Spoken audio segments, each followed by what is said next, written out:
So you have over 200,000 kilometers, your car doesn't have any power at all, and you have fault lights in your dashboard. Well, I think your DPF might be completely clogged. So I suppose you're thinking to delete your DPF, aren't you?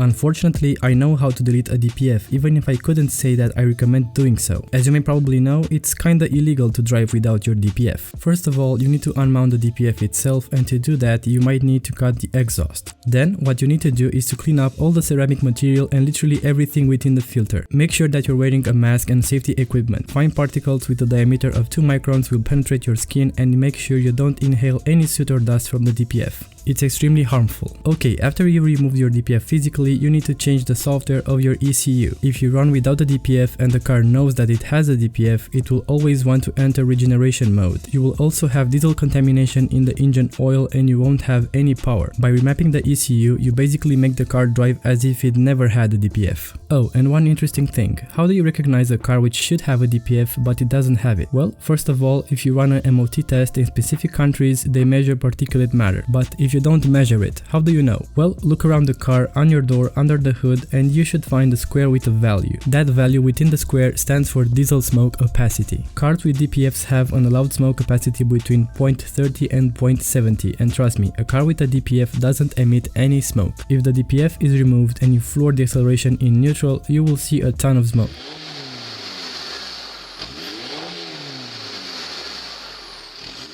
To delete your DPF will cost you around $500, but it depends from car to car, from ECU to ECU. Again, I wouldn't recommend you to delete it. You could buy an aftermarket DPF which is around $800 if you don't have $1,500 for the OM one. Or you can buy a car with a gasoline engine. This is one of the main reasons why I don't like diesel engines. They're way too complicated and expensive to maintain. I would say that diesel owners who sell their cars at around 170k know their stuff. They buy a brand new car with a diesel engine, they drive a lot on the highway, and when the DPF's deadline approaches at around 200k, they immediately try to sell the car before it has faults or any problems. And yes, there are lots and lots of people who don't know anything about cars or about the DPF. So let me know in the comment section below if you have any questions, subscribe if you haven't already for more car videos, or if you want to learn more about cars, and I'll talk to you guys in the next one.